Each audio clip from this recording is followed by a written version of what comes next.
E o futebol é uma paixão mundial, todo mundo sabe. Mas entre a emoção da vitória, também frustrações de derrotas, o esporte também traz questões importantes a serem debatidas. Inclusive, reflete o pensamento da nossa sociedade. Ídolos de gerações, os jogadores estão reféns de rivalidades entre as torcidas. Mas também estão reféns do preconceito, muitas vezes. No começo de fevereiro de 2024, o jogador brasileiro Vinícius Júnior sofreu mais um caso de racismo durante o jogo entre Getafe e o Real Madrid. Em menos de 3 anos, a La Liga, a organização do campeonato de futebol espanhol, apresentou 10 denúncias formais de racismo contra o atacante brasileiro durante partidas do torneio. Mas o Vinícius Júnior não é o primeiro e não vai ser o último jogador a ser vítima de preconceito. Neymar, Roberto Carlos, Richarlison, diversos outros jogadores brasileiros já foram vítimas do racismo no continente europeu e também no Brasil. Falando em Brasil, um estudo recente da CBF aponta que 41% dos profissionais pretos que atuam na área afirmam que já sofreram racismo durante o trabalho. E os verdadeiros donos do jogo parecem ter tomado uma atitude para cessar os casos de ódio durante as partidas. Mas será que é o suficiente? O presidente da FIFA, a Federação Internacional de Futebol, tem defendido derrota automática para casos de racismo durante os jogos. A medida pode não reduzir os casos, mas deixa claro a posição que é óbvia.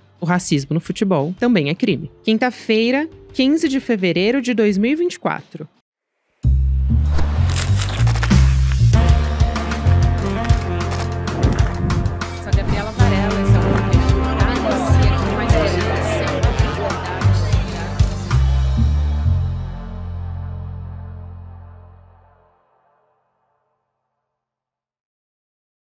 Olá, seja muito bem-vindo, seja muito bem-vinda. Eu sou a Gabriela Varelli, esse é o Videocast em Detalhes. Aqui, de segunda a sexta-feira, a gente conversa com um convidado ou com uma convidada sobre uma temática, uma notícia importante do momento. A gente vai falar sobre a nova denúncia da La Liga envolvendo racismo contra o jogador Vini Júnior. E eu vou conversar com Marcelo Carvalho, que é gestor de esportes e diretor executivo do Observatório Racial no Futebol. Marcelo, muito obrigada por aceitar nosso convite. Seja muito bem-vindo ao ICL ou em Detalhes também. Eu que agradeço o convite. Sempre importante falarmos de um tema que a gente vem cada vez falando mais, cada vez discutindo mais, mas infelizmente a gente ainda não tem aquele resultado que a gente gostaria. Mas é importante estarmos aqui ocupando esse espaço. Sem dúvida, Marcelo. Prazer falar contigo. Bom, como eu já adiantei aqui na abertura, a La Liga denunciou mais um caso de racismo contra o Vini Júnior. Essa não é a primeira vez e provavelmente não vai ser a última, infelizmente, que ele sofre racismo na Espanha. E, bom, só em 2021 foram mais de 10 denúncias que não resultaram em punição. A gente teve, na verdade, algumas punições da justiça espanhola e não esportiva, né? Prisão de suspeitos, afastamento de VAR, etc. Eu queria começar a nossa conversa te perguntando por que esses casos, eles continuam se repetindo, não só contra o Vini Júnior, mas ele é um caso bastante emblemático de como isso é recorrente, para a gente começar a nossa conversa. Eu diria que o futebol ainda não está preparado para discutir a temática do racismo, né? E ainda mais tendo nesse momento o Vinícius Júnior como um protagonista na luta contra o racismo. Eu posso dizer que o futebol espanhol está acostumado a ter casos de racismo, mas a vítima silencia. E aí acaba que a gente não discute mais esses casos e acaba que a gente não soma esses casos, né? No caso do Vinícius Júnior, em várias notas ele coloca, é o 20º caso e contando. Ou seja, ele está pressionando a La Liga para mostrar para ela que esses casos não são isolados como as entidades sempre disseram. E sobre punição, a gente precisa entender que nesse momento, a punição que pode parar esses casos é punir o clube. Não adianta mais a La Liga ou a Federação Espanhola tentar encontrar esses torcedores, tentar qualquer outra atitude. É preciso agora punir os clubes para que os clubes façam ações contra esses torcedores racistas. Cada jogo que o Vinícius Júnior vai jogar hoje, a gente já fica pensando que vai ser um novo caso de racismo. Por quê? Porque os torcedores já entenderam, já perceberam que o clube que eles torcem não vai ser punido.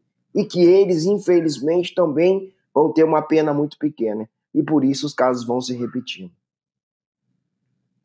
Exatamente. E, bom, no dia 20 de janeiro, agora de 2024, o presidente da FIFA, o Gianni Infantino, ele defendeu uma derrota automática para times que os torcedores venham a cometer racismo ou injúria racial também.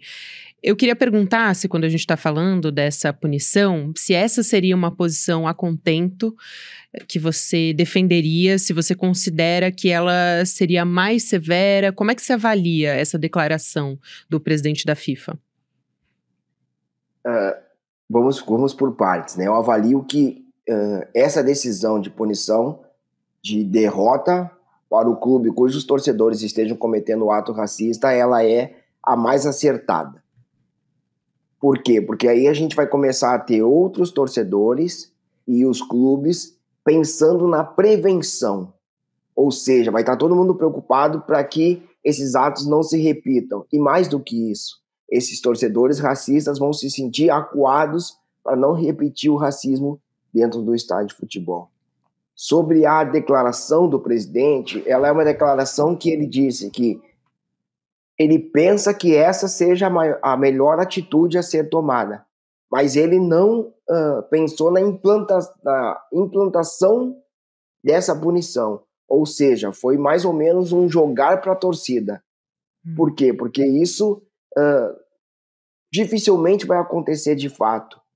E além disso, né, eu acho que dificilmente vai acontecer de fato, mas ele também não levou isso para dentro do conselho da FIFA para isso ser aprovado, né? Então eu penso que a melhor atitude seja essa, mas ele, como presidente da FIFA, ele pode tomar essa decisão, não de fazer isso pelo macanetaço, né? Eu quero que a partir de agora isso vá acontecer, mas ele tem que levar para dentro do conselho para que isso seja votado, para que isso seja pensado. Naquele momento foi uma declaração de poxa, que pena que as coisas estão acontecendo novamente, quem sabe se... Não, nós já passamos do momento de quem sabe se. É preciso que algo aconteça, é preciso que alguém pense em fazer essa atitude acontecer de fato, e é ele que pode fazer com que isso seja implementado. Marcelo, porque entra ano, sai ano, a gente já espera que esses casos vão se repetir. A gente sabe que vai acontecer esse ano de novo. A gente vai ter competição internacional, Libertadores vem aí, enfim, todo ano é igual, né? A gente vê algumas punições, multas, e aí a gente tem casos diversos também. Quando eu penso na torcida, normalmente eu acabo tendendo a pensar, ou a gente, no geral, em algo coletivo.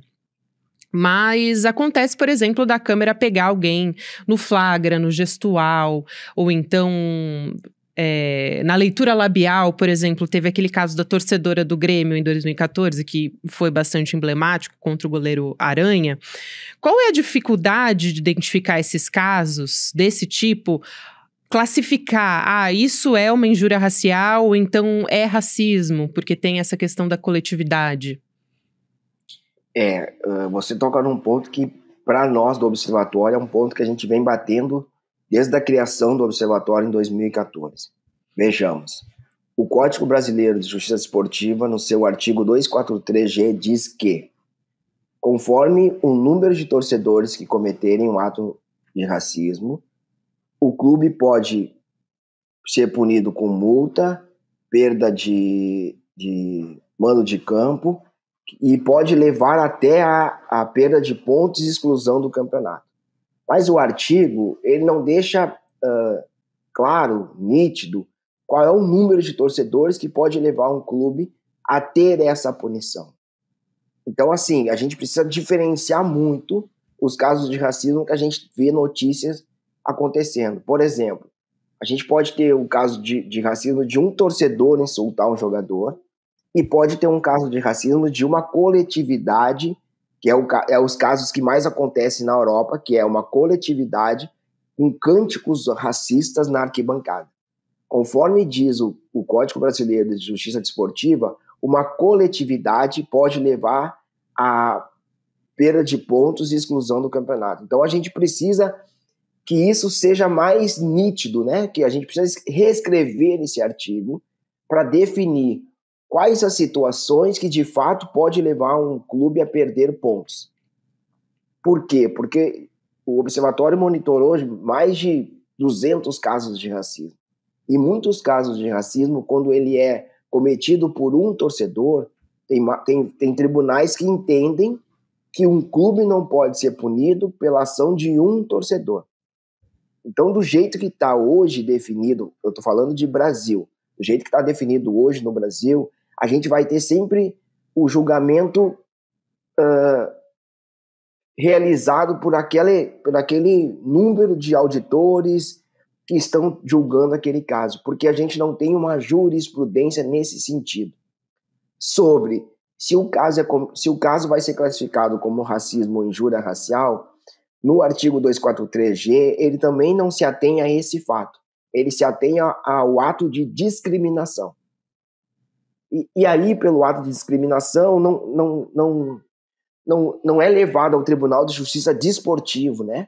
Essa questão se ele é racismo ou se é injúria racial. Para o tribunal é muito mais importante a quantidade de torcedores que cometerem esse ato racista. Então, assim, olhando também para aquele caso do Grêmio em 2014, ele fica marcado muito em cima de uma pessoa, né, que é a menina, mas ele foi realizado por um coletivo de torcedores, o que é muito diferente da maioria dos casos que a gente acompanha no Brasil e que é muito semelhante aos casos que a gente vem acompanhando com o Vinícius Júnior na Espanha ou os casos na Itália, né, ou na Itália ou no leste europeu, que são grupos de torcedores que vão para o estádio e eles cometem atos racistas, atos nazistas, atos antissemitas, mas são coletivos de torcedores que não tapam mais o rosto e lá na arquibancada eles fazem esses cânticos. Então, uma das coisas que, por exemplo, quando o presidente da FIFA disse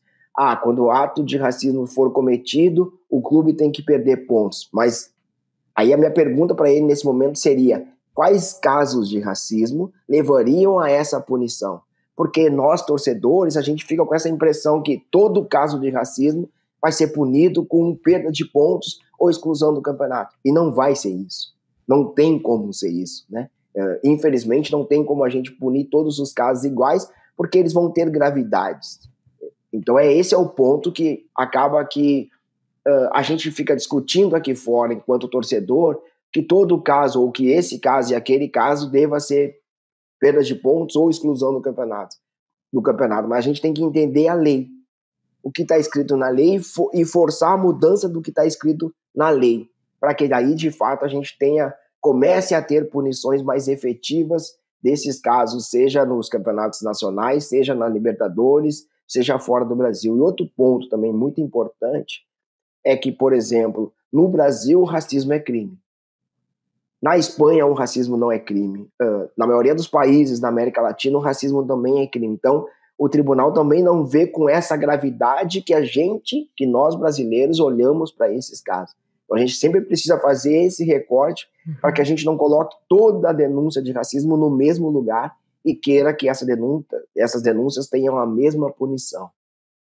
Isso que você fala é importante. Me parece que o Brasil está avançado nesse sentido, em relação a considerar o racismo como crime. E um outro ponto que você toca, que eu queria te perguntar, é sobre uma eventual padronização das punições dos casos. Se isso deveria existir, pelo que você está me dizendo, me parece que não. Mas tem um outro ponto, que é o seguinte: eu fico com a sensação de que depende também da notabilidade, do quanto repercute na imprensa, do tamanho do clube envolvido, isso também é fundamental, e não necessariamente do ato racista em si. Por isso eu queria te ouvir a respeito disso, Marcelo. Você tá certa, infelizmente funciona assim, tem funcionado assim, por isso que eu digo que a gente precisava ter tudo isso na lei. A gente, por exemplo, agora, na semana passada, vem repercutindo muito alguns casos de racismo no vôlei. E aí a CBV, né, a Confederação Brasileira de Vôlei, determinou um protocolo. Não sei se isso já está determinado que vai acontecer ou se é uma sugestão de mudança no regulamento da competição. Mas é importante demais que o futebol também tenha esse protocolo, porque esse protocolo vai nos ajudar ao seguinte: se um ato de racismo aconteceu no estádio e um jogador denuncia, é importante a gente tentar, naquele momento, identificar o agressor e entender se esse ato foi cometido por um torcedor ou se foi por um coletivo de torcedores, e a partir dessa identificação, o que a gente pode pensar na punição ao clube ou na responsabilização ao clube. E aí, quando eu falo em responsabilização ao clube, eu faço a seguinte questão: se um ato de racismo foi cometido no estádio e comprovado, mas o clube identificou o autor da ofensa e ele não vai ser punido, que ele seja responsabilizado a efetuar uma série de ações antirracistas. E aí uma série de ações antirracistas pode ser, por exemplo, uma campanha de combate ao racismo no clube, ações de letramento racial para os jogadores profissionais das categorias de base, ações com torcedores. Então a gente a gente precisa também graduar essas punições, né? Por isso que eu digo, a gente não pode também pensar que toda ação de racismo ela vai ter a mesma punição, olhando para a questão de perda de pontos. E aí também, pensando na pergunta que você fez, infelizmente funciona assim. Quando o caso é muito midiático, a gente tem uma repercussão e tem uma punição talvez maior. Quando o caso acontece, por exemplo, numa segunda divisão, numa terceira divisão, muitas vezes a gente não fica nem sabendo desse fato. Então a lei não pode acompanhar isso. A lei tem que ser igual para todos os clubes em todas as competições. Mas, infelizmente, alguns casos se tornam mais midiáticos quando acontece com grandes clubes ou com jogadores mais conhecidos, e aí a gente tende a exigir uma maior punição. Mas o trabalho do observatório, por exemplo, é monitorar todo e qualquer ato de discriminação. Então a gente acompanha atos na terceira divisão, na quarta divisão, que muitas vezes não tem punição nenhuma. Por quê? Porque, no meu entendimento, muitas vezes as federações e os tribunais não querem punir os clubes, né? Então, assim, bom, esse caso não teve uma grande repercussão, não vamos punir. Outro acontecimento muito que a gente percebe muito vai para o tribunal pune, e aí tem uma pena lá de 100 mil reais, perda de 2 jogos com portões fechados, e aí o clube entra com recurso. E aí o recurso diminui a pena para uma multa de 10 mil reais e tira a punição de 2 jogos com portões fechados. E aí também a gente não tem o acompanhamento da imprensa. E aí ninguém fica sabendo que essa pena ela foi diminuída. E aí a gente fica com a primeira notícia da primeira penalização e parece aquilo o suficiente. Então, infelizmente, a gente também precisa de uma mídia mais atuante para que as pessoas tenham mais conhecimento do desdobramento dos casos. Uma das coisas que nos levou a criar o observatório é o monitorar e acompanhar os casos de racismo para saber quais deles teve punição e quais não teve. E qual é a diferença de um caso ter punição e de outro não ter? Porque essa colocação que você fez é a que a gente mais ouve. Por que determinado caso teve punição e por que outro não teve? Simplesmente porque o tribunal entendeu que esse caso não foi grave. E quando eu falo padronização de punição, eu olho muito para a questão de objetos atirados no estádio. Se a gente pensar o futebol há uns 10 anos lá atrás, assim, a gente vai ver que era atirado tudo que é coisa, o torcedor atirava no campo. Era radinho de pilha, era tênis, era chinelo. Se a gente olhar para o futebol hoje, a gente ainda tem arremesso de objetos, mas é a quantidade muito menor. E quando isso acontece, o torcedor já identifica quem atirou para que o clube não seja punido. No ato de racismo dentro do estádio de futebol, o racista grita de um lado de um outro torcedor e esse torcedor não faz nada. A gente já viu o caso que o racista gritou na frente de um segurança particular do estádio ou na frente de um policial e ninguém fez nada. Então isso tem que mudar. A gente também não pode achar que a gente vai resolver o problema do racismo com punição. A gente precisa pensar em conscientização e educação. E aí passa muito para que todo mundo que esteja dentro do estádio também trabalhe na questão antirracismo. Não dá apenas para a gente achar que a polícia vai identificar e vai punir o agressor. O clube não tem responsabilidade? Tem. Se no arremesso de objeto ele é responsável pelo aquilo que o torcedor faz, por que no caso de racismo não? Você traz aqui muitos pontos importantes para a gente refletir e discutir, Marcelo. Tem algumas questões, por exemplo, quando a gente está falando da torcida, existe uma reação também a esses casos, né? Pela experiência que você tem, acompanhando como essa discussão tem acontecido ou não, porque inclusive você disse que o futebol, logo no início da nossa conversa, não está preparado para discutir o racismo, mesmo com a urgência que isso demanda, ainda hoje, né? Existe uma conscientização maior pelo que você acompanha? As pessoas, os torcedores acham, acreditam, na sua maioria, você acha que isso cresceu ou não, que o racismo precisa de uma punição? Ou você acha que ainda existe uma banalização muito grande? Como é que você tem acompanhado como a torcida e a sociedade está enxergando a gravidade do racismo no futebol hoje? Uma parcela muito grande da torcida já está mais consciente. E essa conscientização da torcida está chegando até o vestiário, por exemplo. E aí, quando eu digo chegar até o vestiário, a gente conversa com muitos jogadores, né? Então, assim, diversos jogadores já nos disseram que já sofreram racismo diversas vezes, inclusive ex-atletas, né? E que eles não denunciavam isso. Porque isso, antigamente, não levava a nada e a imprensa também não valorizava no sentido de amplificar isso, né? Dar voz à vítima. Hoje não. Hoje a imprensa está muito mais atenta, hoje os torcedores estão mais atentos. Então chega no vestiário e o jogador entende que isso não é mais aquilo de o que acontece em campo morre em campo. O jogador já entende que isso é crime e ele precisa denunciar. Então a gente tem um aumento das denúncias por parte dos jogadores. Que isso é reflexo ou isso é resultado dessa maior conscientização.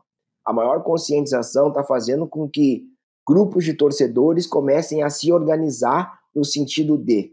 Hoje nós temos uma crescente de coletivos de torcedores LGBTs, coletivos de torcedores de mulheres, coletivos de torcedores de negros, que estão se organizando para levar essa pauta para dentro do clube e para buscar que esses grupos sejam mais respeitados.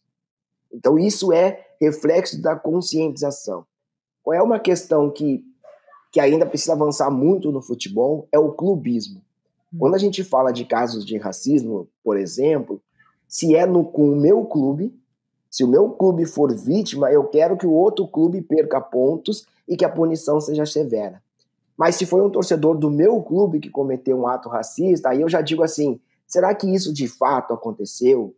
Será que realmente foi isso que foi dito? Se o jogador do meu clube cometeu um ato racista, aí o torcedor diz, mas será que foi isso mesmo que ele disse? Será que não entenderam errado? Então, assim, o clubismo ainda nos impede de avançar nessa questão. Mas eu estou vendo, né, e eu sou um cara muito esperançoso, que existe uma crescente da conscientização, existe uma crescente de torcedores denunciando os seus próprios clubes.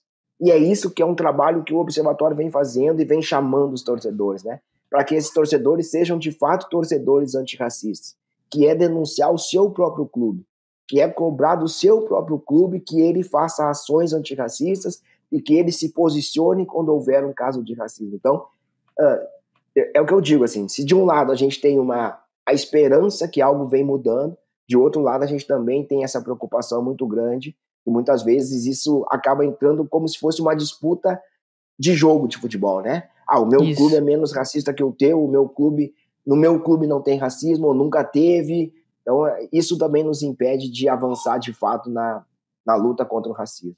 Perfeito, é importantíssimo isso que você fala, Marcelo. Para a gente fechar, eu queria trazer uma reflexão aqui, na verdade, te ouvir sobre uma declaração que a filósofa Sueli Carneiro, no podcast do Mano Brown, em 2023, no ano passado, me chamou muito a atenção essa declaração que ela fez, porque eles falaram sobre diversas coisas, enfim, é um episódio bastante longo, como todos, do Mano a Mano, mas eles falaram inclusive sobre futebol. E aí a Sueli Carneiro disse que está acontecendo o que ela chamou de um embranquecimento do futebol brasileiro.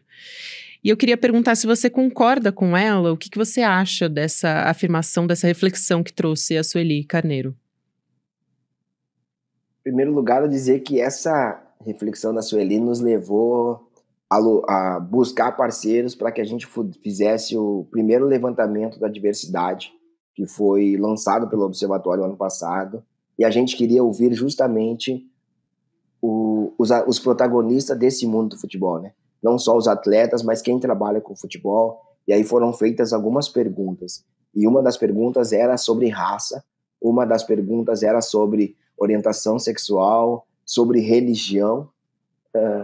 Porque num olhar, se a gente olha para o macro do futebol, eu ainda não percebo esse embranquecimento, por exemplo, na seleção brasileira. Se a gente olhar a fotografia da seleção, a gente ainda vê uma grande quantidade de jogadores negros. Mas se a gente olhar para as categorias de base, aí sim eu vejo esse embranquecimento. Porque na categoria de base, antigamente, você buscava meninos nos bairros periféricos da cidade, buscava esses meninos pelo talento de um menino jogando ali numa praça, num campinho de várzea. E hoje, a maioria dos meninos, para estarem dentro de um clube de futebol, como a gente também já não tem tanto campo de várzea assim, a gente está vendo esses meninos terem que fazer parte de uma escolinha paga. E aí, qual é a família no Brasil que tem condições de pagar para esse menino estar dentro de uma escola de futebol? Então, eu digo que esse embranquecimento está muito mais nas categorias de base, na entrada dos jogadores no futebol, do que hoje ainda no futebol profissional. No futebol profissional ali, na seleção brasileira, olhando para essa fotografia, olhando para os clubes, eu ainda vejo uma quantidade muito grande de jogadores negros. Infelizmente, ainda vejo que o espaço para pessoas negras, sejam homens, sejam mulheres, ainda está muito restrito ao campo de jogo, para dentro das 4 linhas. Mas eu gostaria de fazer uma observação aqui, antes de terminar essa resposta, que o futebol feminino, sim. O futebol feminino, ele embranqueceu demais. Daquele futebol feminino que não pagava salário, que ainda era disputado muito na força de vontade das mulheres em estar nesse espaço, tinha muito mais mulheres negras. A gente olhar para os clubes de futebol hoje, que pagam salários, que as meninas precisam, de novo, né, frequentar uma escolinha paga para poder ter o primeiro acesso, ele é muito mais embranquecido do que o futebol masculino. Marcelo Carvalho é gestor de esportes, diretor executivo do Observatório Racial no Futebol. Foi um prazer conversar contigo. Marcelo, te conhecer, seja sempre muito bem-vindo aqui ao ICL Em Detalhes também. Obrigada pela sua fala aqui. Eu que agradeço o espaço, como eu digo, né? Infelizmente a gente está aqui para falar de racismo, mas felizmente os espaços estão se abrindo cada vez mais e a gente está conseguindo usar o futebol, que é uma potência no Brasil, né? Como estava sendo debatido lá no Mano a Mano com a Sueli Carneiro e com o Mano Brown, que é um cara que é apaixonado por futebol e usa muito o futebol para poder falar principalmente com as nossas periferias e com as nossas crianças e adolescentes. É importante que a gente fale de racismo através do futebol, para que a gente consiga conscientizar cada vez mais as pessoas da necessidade da luta contra o racismo. Então, agradeço o espaço, agradeço o convite e me coloco à disposição. Quando precisarem, estou sempre à disposição. É isso, Marcelo, é fundamental, né? A nossa cultura, a nossa história. É excelente essa sua colocação aqui final. Um abraço, até uma próxima. Até mais. Abraço.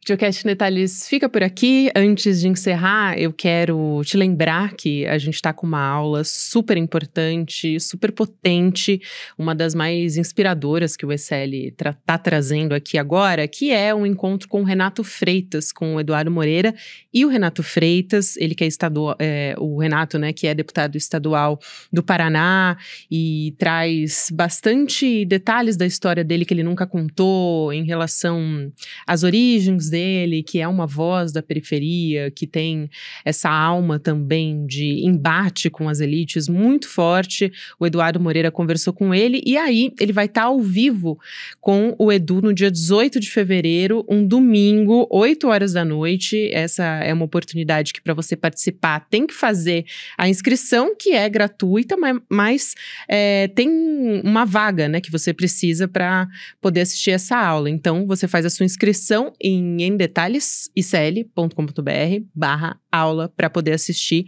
nesse dia 18 de fevereiro, um domingo, às 8 horas da noite. E aí a gente vai repensar nessa aula um pouco sobre a desigualdade aqui no Brasil.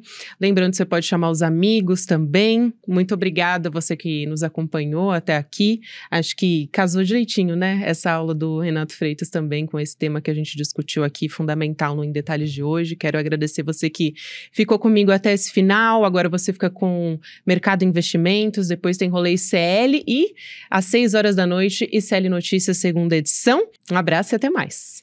Talvez a pessoa que mais sofre ataques hoje em dia, censura e tentativa de ser calado, seja o Renato Freitas, deputado estadual pelo Paraná. Ele que representa, como poucas pessoas já representaram até hoje na história do nosso país, a voz da periferia e coloca a elite brasileira diante de um espelho para ver a sua hipocrisia. Vai conversar com a gente aqui no ICL no dia 18 de fevereiro, um domingo, às 8 horas da noite, e revelar coisas que nunca revelou até hoje. Informações chocantes e que vão fazer com que todo mundo entenda como é inspiradora, mas como é difícil a luta desse nosso irmão. Se você quer participar desse encontro, se inscreva agora no link aqui em cima ou aqui embaixo, gratuitamente, e chame seus amigos e amigas para participar também. Você vai ouvir uma das histórias mais fortes, mas talvez uma das mais inspiradoras que você já ouviu na sua vida. Se inscreve agora.